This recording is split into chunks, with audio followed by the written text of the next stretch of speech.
It's Friday, which means that it's time to get into another episode of the Ask Me Anything mailbag series. This is going to be the biggest episode yet to date because we have the most questions, and go ahead and feature some more in the comments below. I'll do my best to feature every comment in the next episode of it, so the more comments the merrier. While you're down there, make sure you hit the like button as well, because it helps my video get to more people and helps me grow the channel. Now let's go ahead and get into the first question of the week. The first question of the day comes from Max Ice Max, who asks, who's the best goalie in the NHL right now? Personally, I think this one's pretty up in the air and will kind of depend on the person that you talk to, but I think there's three top contenders right now. I think Andrei Vasilevsky, Igor Shesterkin, and Ilya Sorokin. After watching Ilya Sorokin drag his team into the playoffs last year when they shouldn't have been anywhere close, probably gives me the top spot for him. That Islanders team shouldn't have been anywhere close to the playoffs, but because of his stellar play, he snuck them in, even if they did lose pretty quickly. I think this year there's another chance that he could sneak them into the playoffs, but with the East getting even more tighter and competitive, I don't think that they're going to this year. But I could definitely see that one being debatable, so let me know what you think in the comments below. Now let's go ahead and move on to the second question of the day. The second question of the day comes from Go Hit Take Tools, which asks, which team is going to have a solid year after sucking for many years? I made a video on this team not too long ago and you should go check it out, but personally I think the Buffalo Sabres are going to be the best that they've been in over a decade this year. After seeing Devin Levi coming in and playing some stellar games last year, I really think this is the year that the Buffalo Sabres make a run for the playoffs. On top of Devin Levi, they also have all their young core finally forming and starting to develop into the stars that they were drafted to be. A lot of people make fun of Jason Botterill's tenure with the Sabres, but a lot of his moves are starting to work out now. At the time, the moves looked horrible, but the moves like Ryan O'Reilly's Tage Thompson trade really is helping the team turn into a really good team now. But like I said at the start of this clip, I did make a video on this, so if you go and look at my videos, you'll find it pretty easily, and I think you should go check it out, because I did a whole deep dive into the team. Now let's go ahead and move on to the third question of the day. The third question of the day comes from Nate Premium. He says, if you're going for Nylander and you're Pittsburgh, I feel like since the Maple Leafs know that they can't keep Willie, they take a slight downgrade at a lower cap hit. I'm thinking Brian Rust and picks. $5 million and you probably get 50 points and 25 goals. I'd also argue Rust does more off the puck and intangibles. Obviously Willie scores more. Pens and Maple Leafs have a long history of trading. See the Kessel trade, McCann, Kapanen, etc. I would love for Dubas to go out and get William Nylander. I just don't think it's really possible for the Penguins. Willie would bring so much excitement to the team, and I really think it would be a good complement to the Malkin line.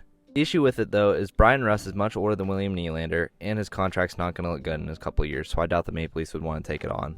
Rust would also be being sold out of the low year because he had really bad numbers last year.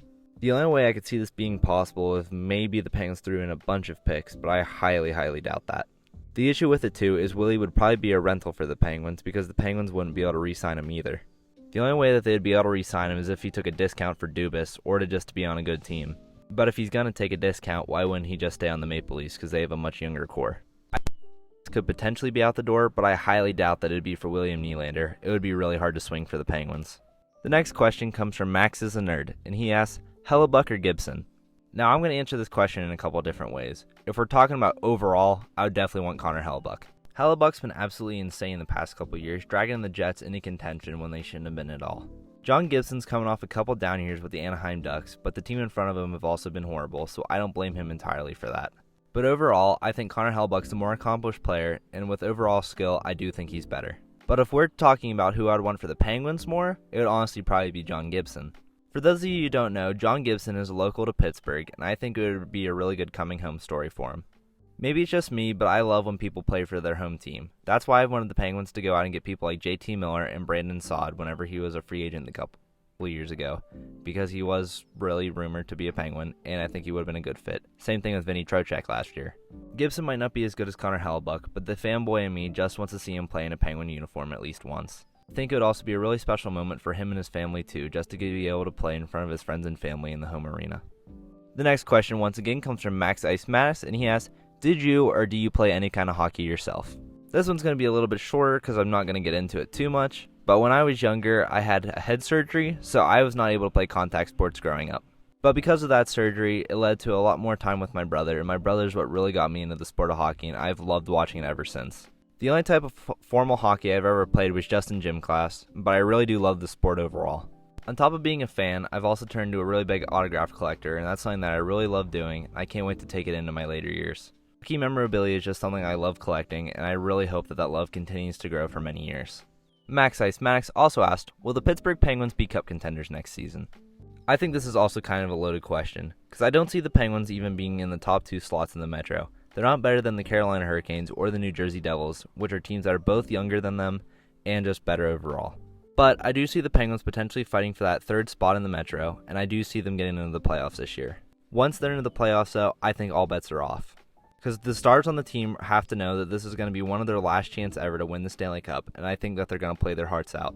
I think the stars are going to leave it all out on the ice this year if they do make it into the playoffs. We saw Erik Karlsson play a couple rounds on a broken leg and even take his team very close to the Stanley Cup final the other year before they eventually lost to the Pittsburgh Penguins. I don't think that they're going to be the favorites for the Stanley Cup by any means, but I do think they have a pretty decent chance at trying to go deep for it this year. Even if they don't win it, I do think they now have the caliber to win a playoff round again, which is something they haven't done since 2018.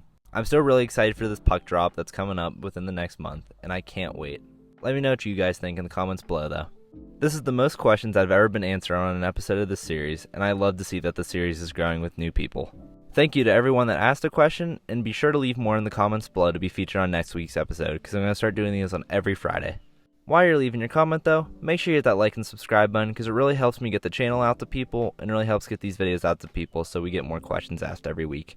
A big thank you to everyone that's made it this far in the video, and I hope that you have a great rest of your day. Thank you so much.